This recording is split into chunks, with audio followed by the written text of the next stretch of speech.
si Annabelle May McDonnell, Miss Millennial Lanao del Norte, na first time din pong sumali ng Miss Millennial Philippines. Hey, Annabelle, please Hi, tell good us evening, something Miss about Luan. yourself. Oh, well, I'm Annabelle May Tate McDonnell. I'm currently taking up Consular and Diplomatic Affairs. I'm on my first year and my first term.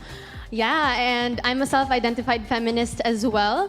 And I'd also like to share that I am actually also half Maranao because my great-grandmother is actually a Maranao Muslim woman, and that's why I'm wearing this ensemble for you tonight. It's actually a landap, which is one of the many Maranao fabrics. It's yellow because I want to pay tribute to the noble blood of my grandmother. And at the same time, it's blue because Islam is our religion of peace, and it also symbolizes the quality of our water, bodies of water in Lanao del Norte. Lanao del Norte. First time na makapasok na or sumali ng Lanao del Norte sa Miss Millennial Philippines. At ikaw, ang representative na... It's an honor and a responsibility. Bunot ka? Si Annabelle. Ang nabunot mo ay... Korean boy band members. Oh, Korean boy band. Mahilig ka ba sa K-pop? Hindi I'm masyado? acquainted with it. Yes. Okay. Pero hindi masyadong mahilig. Not exactly. Oh, pero ngayon, paano mo i-convince itong Korean boy band na ito na bumisita sa Lanao del Norte?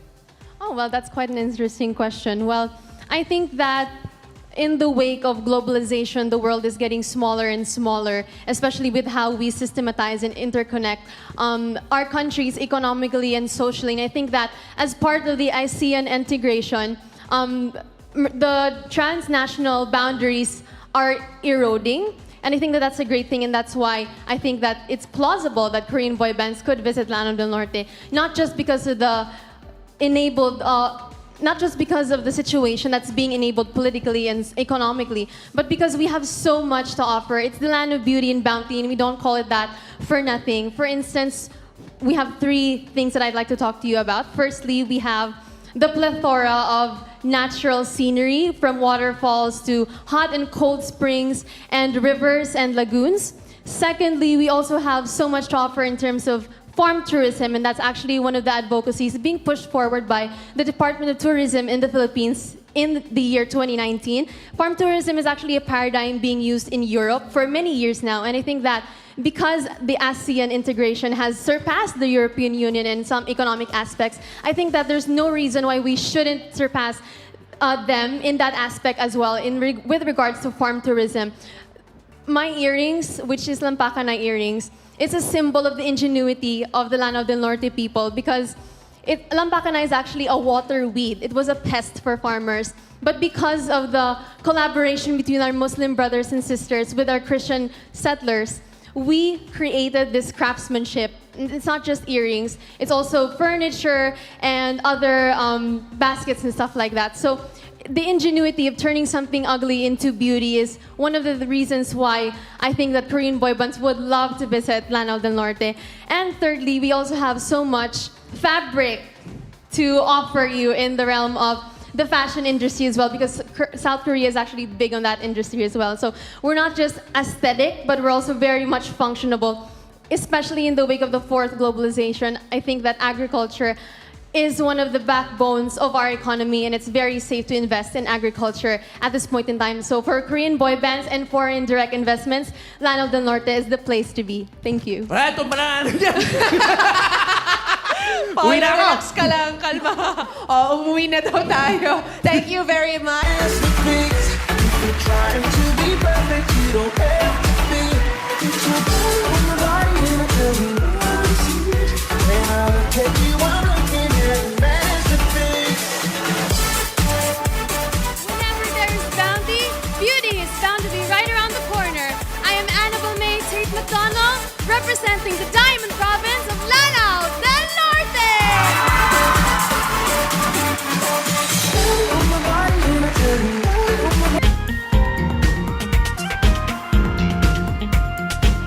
Let's go.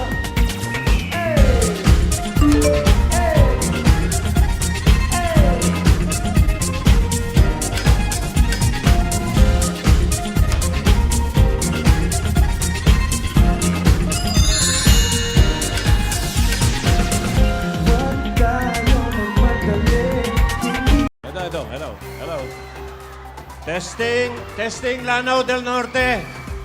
Testing, Lanao del Norte!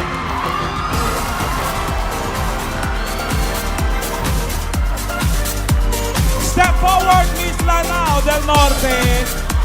Number 17. Our next Miss Millennial in the top 10. Oh, takay, may motocross Lego pala. Cross Capital pala. Yung papa ko dati, nung buhay pa siya, sikat yung nagmo-motocross. Ay talaga. Habang ako naman nagba-Barbie. Pwede rin naman. Speaking of Barbie, ang ganda naman ng iyong Outfit. kasuotan. Parang terno tayong tatlo. Oo nga eh, meron tayong pa ganitong lahat. Kilala ko to eh. Na-interview ko na to si Lanao del Norte nung pre-judging. I-explain mo naman sa amin kung tungkol saan yung outfit. Oh yes, well, thank you for that. Well, this is actually, the belt here, it's actually one of the many numerous Maranao traditional fabrics. It's called langkit, I think, and landap. I've also been wearing balud, another Maranao fabric. Throughout the entirety of this pageantry, I've worn earrings representing the province as well, which is Lampakana earrings. It's environmentally sustainable as well. And these colors symbolize and tell the story of my people of Lanao del Norte. And if you could just see, just like a dress, just like, you know, fashion, when you can present something without saying a word, you have to dig deeper. And I think that that's the beauty in Miss Millennial 2019. It's that we're digging deeper into our national identity because we can't have a national identity without a regional one first, right? Without saying a word pa yan, Meng. Without saying a word. So lahat pala ng sinuot ni Annabelle ay from the beginning of this competition ay Inabahan yung mga inspired. girls natin sa likod. Eto na tayo. Eto na talaga.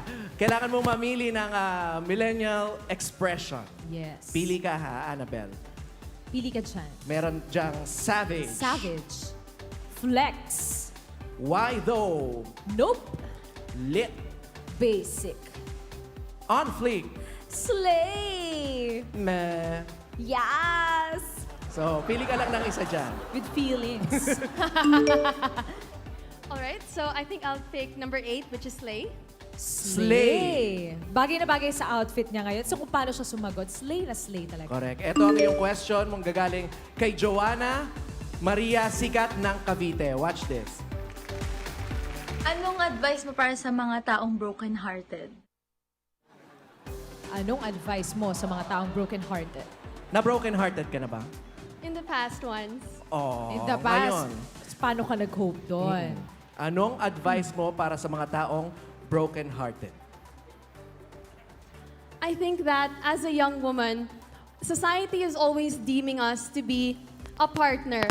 We always want to define women as being partners or as accessories to men. And I think that's very regrettable in a misogynistic society that we live in today. And unfortunately, the Philippines is also guilty of this. However, I think that if you're brokenhearted, you have to define for yourself what it means to be beautiful, what it means to be you, and what it means to be a young, empowered millennial in today's generation and age. I think that we can always define who we are for ourselves because oppression begins when we define for other people what liberation means to them. Whether you're from an ethnic minority, whether you're a minority because of your sexual orientation, because of whom you choose to love or whom you choose to be, I think that you should always look at the bigger picture of things. I think that you should move on and be strong. Thank you. Uwi na ako. Thank you very much, Annabelle. Thank you, Lanao del Annabelle. Norte. Nakakaiyak yung sagot, hindi ko naintindihan. Sabi ko sa'yo, tumba na natin. Thank you. Thank you, Annabelle. Our Miss Millennial second runner-up is Annabelle McDonnell, Miss Millennial Lanao del Norte. Congratulations, Anno. Miss Millennial Philippines, Lanao del Norte. You are second runner-up.